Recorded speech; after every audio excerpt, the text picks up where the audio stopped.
Yang mau buka bisnis jasa sebaiknya pikir-pikir karena ada tantangan yang akan kalian hadapi.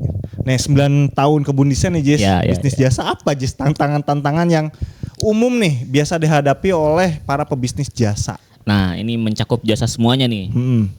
Adalah konsumen itu pengen cepet. Terus pengen hasilnya bagus dan pengen murah. Segitiga ini ya? Ya. Pengen diraup semuanya? Semuanya. Oke. Nah, gimana caranya kita kalau bisa tiga-tiganya bisa sebenarnya mah. Serius? Iya, kalau bisa tiga-tiganya. Kalau bisa tiga-tiganya. Kalau teman-teman bisa tiga-tiganya itu, teman-teman bisa jadi crazy rich lah. Bakal laku. Oke. Tapi apakah ada yang mampu Jis kayak gitu? Nah, saya sih nggak mampu. Soalnya kan biasanya gini, kalau kita bisa ngasih kualitas bagus, kemudian layanan cepat, harganya nggak bisa murah. Benar. Biasanya kan kayak gitu ya. Benar. Pasti harganya mahal gitu. Harganya mahal. Nah sehingga ini ya mau nggak mau kita deal-dealan aja sama konsumen lah.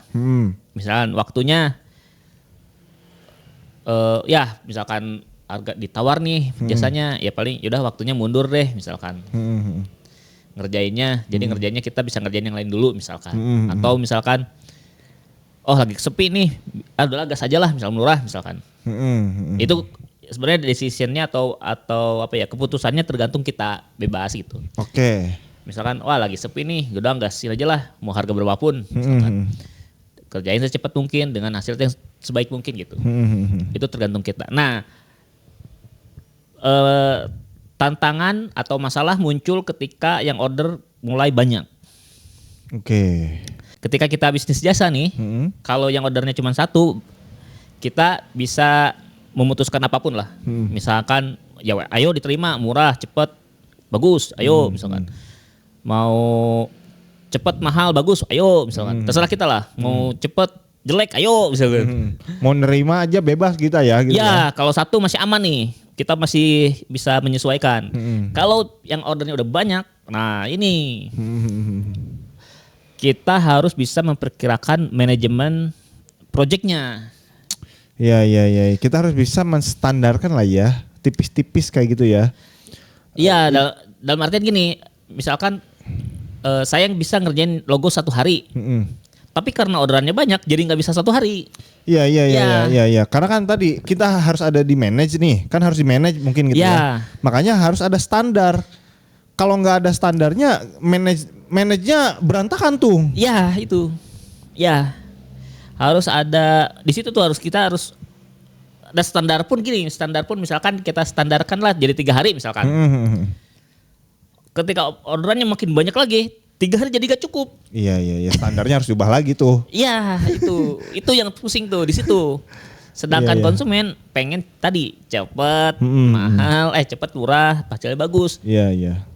Kita sebagai penyedia jasa itu kalau misalkan mau jujur-jujuran misalkan wah tapi jadinya bulan depan kayaknya konsumen nolak gitu. Iya.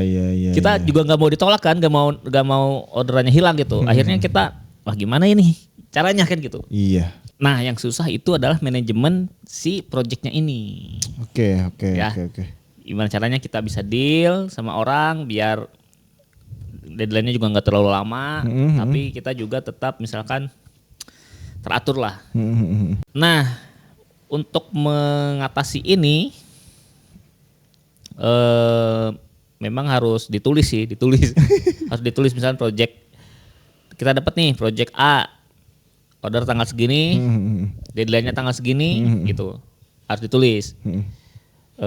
Udah lunas atau belum, DP-nya tuh udah lunas atau belum. Iya, secara ada penjadwalan lah ya. Ada penjadwalan, ya. Project B, order tanggal segini, deadline-nya tanggal segini gitu.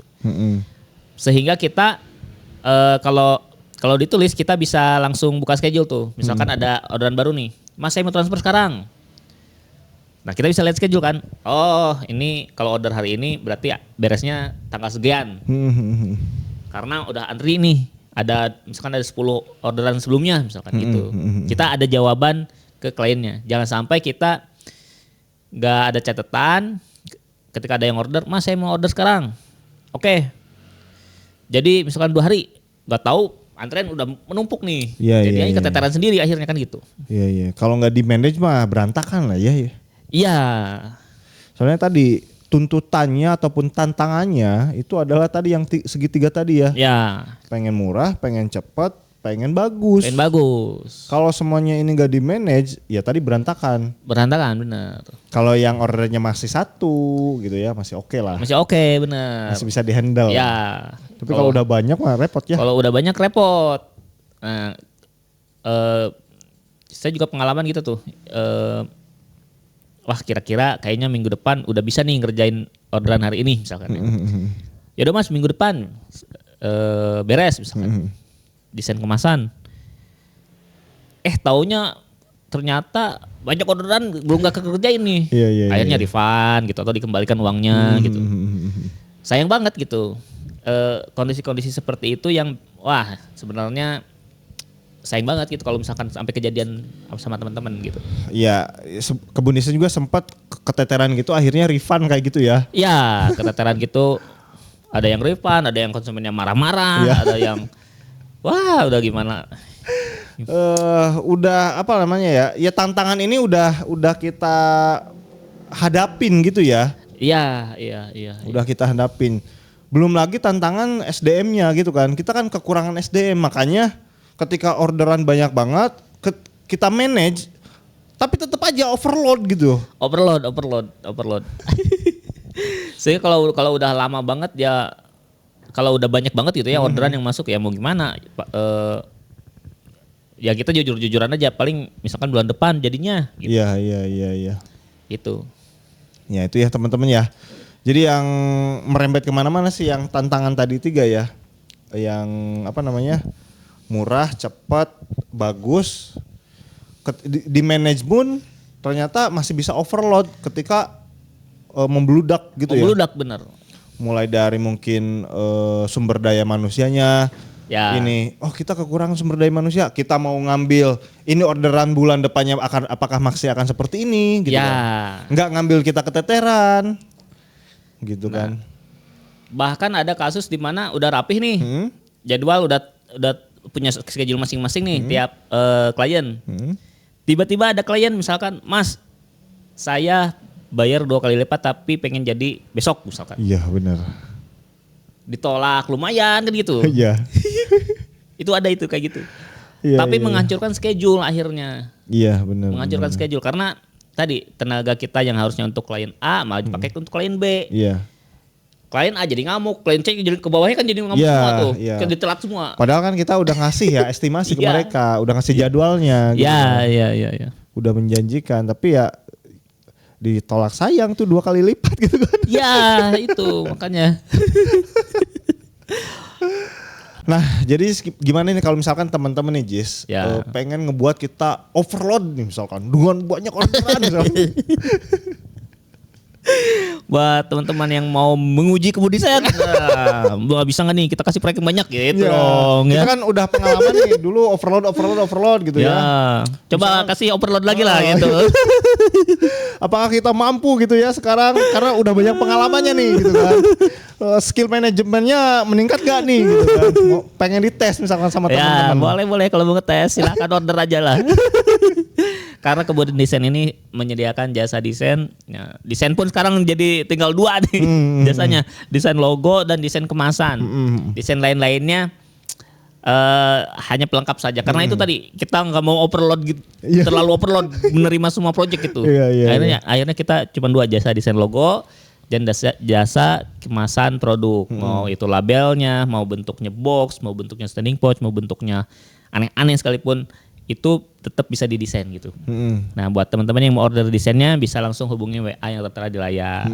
Selain itu kita malah menambah ke jasa daftar merek. Buat teman-teman yang mau sekalian daftar merek, bikin logonya, bikin daftar mereknya sekalian bang katanya. biar resmi gitu ya, legal. Nah, teman-teman bisa order juga ke Kebun Desain.